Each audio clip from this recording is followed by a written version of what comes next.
Sensus Fidelium fans, you want the news of the day. You want the issues of the day. You want the war in Iran. No, you don't want the war in Iran. But you want all of these things, and you want them sprinkled with a few drops of holy water with a Catholic perspective. I know where you can get it. The Mike Church Show. Weekday mornings, 6 to 9 a.m. See you there.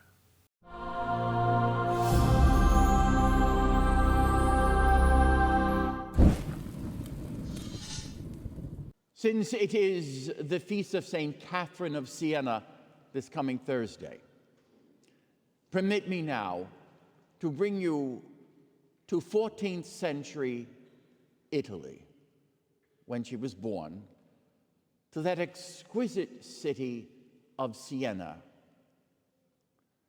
because it is there that St. Catherine of Siena learned to love God and to serve God in a truly unique way. Caterina Benincasa was born in Siena, one of 24 children.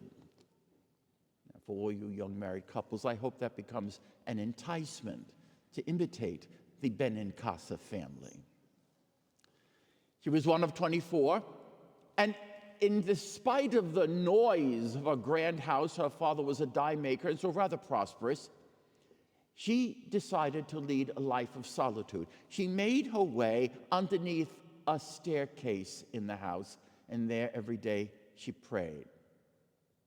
And she prayed, and she prayed. She prayed with such depth that our Lord came to visit her frequently and spoke to her.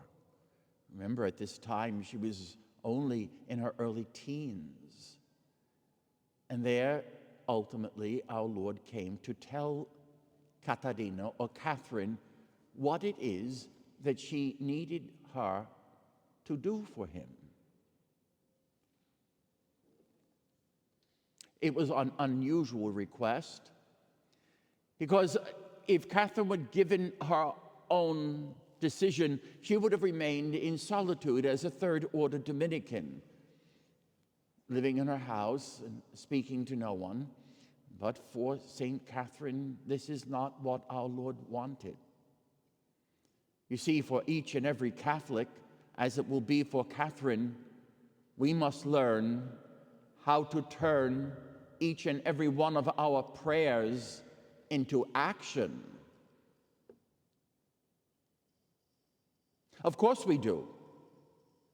The very first words, public words that our Lord said when he called upon his apostles was, "Come." And for 3 years they came and they learned from him. And then what were the last words of our Savior? On the day of his ascension, when he left this world, he tells those same apostles, "Now go. Go into the world and preach to all nations what I have told you. Come." And then go. This is our obligation. We come to our Lord in prayer every single day, many times in the course of the day, but then we are hearing his voice, go. And that's what Catherine was told by our Lord. He told her to go out and take upon herself an almost monumental task that she was considered to be far beyond her ability. He wanted her to go and rebuild his Catholic Church. You see, in the 14th century, indeed since 1303, the popes had entered a corrupt and degenerate period of the Church's history. They no longer wanted to lead the sheep. They were too busy tending to their own desires and needs. This was so severe that the Pope in 1303 decided that he would leave Rome. It was not luxurious enough for him, and he took up residence in France, in Avignon, in a magnificent castle where he was fussed upon by all the royalty of France. This was such a decadent period in the church that it is referred to by Mother Church as her Babylonian captivity. The vicar of Christ, almost abandoning his office and leaving the city of Peter and Paul to take up residence in a city of no threat.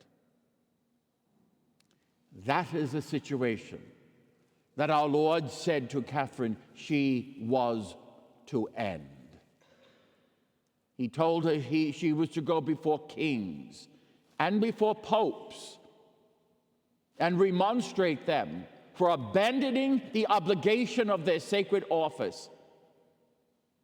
This is a young girl who was illiterate. She could not read or write. She wondered how she could accomplish this, and our Lord said, I will give you the grace. And because she was filled with such humility, the Holy Ghost gave her the daring to take on what seemed to her to be an impossible task. And she traveled and she met with kings. And ultimately, she traveled to Avignon and demanded of the cardinals that she have an audience with the Pope. And in 1357, she received that audience. And she knelt before none other than Pope Gregory XI and scolded him.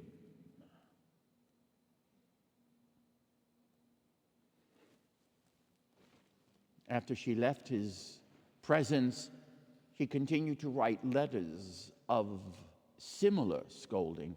Let me read one of them to you. Letter to Pope Gregory XI. I have prayed, and I shall pray, sweet and good Jesus. She's addressing the Pope as Jesus because he is his vicar.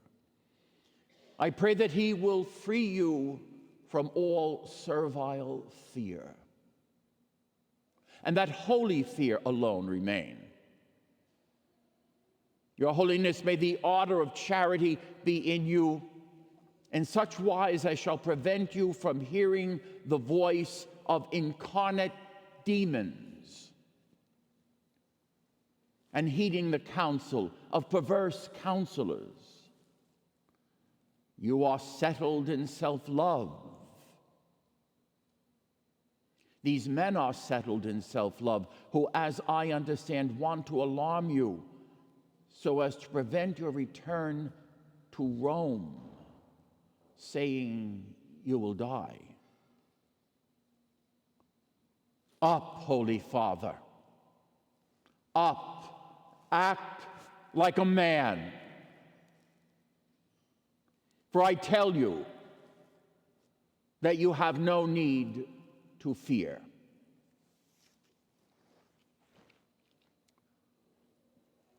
This struck Pope Gregory XI to the bone. In that same letter, she revealed, because our Lord revealed it to her, that Pope Gregory had a dream where our Lord told him he should return to Rome. And she mentioned that dream to him.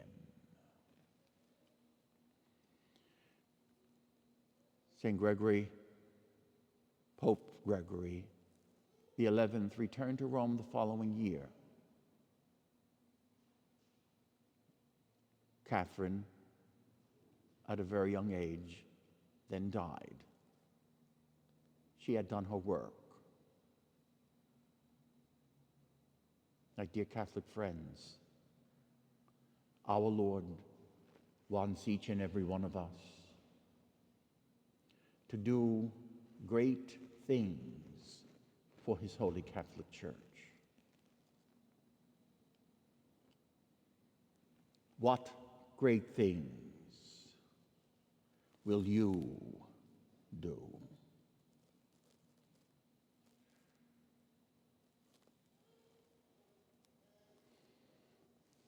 God bless you. The healthiest chip ever. Use promo code SF15. Join the faithful and download the Sensus Fidelium app today. Getting ready to buy or sell a home? Do you want to help support pro-life organizations? Then you need Real Estate for Life. Get a top-notch real estate agent and support pro-life causes. Go to realestateforlife.org to learn more.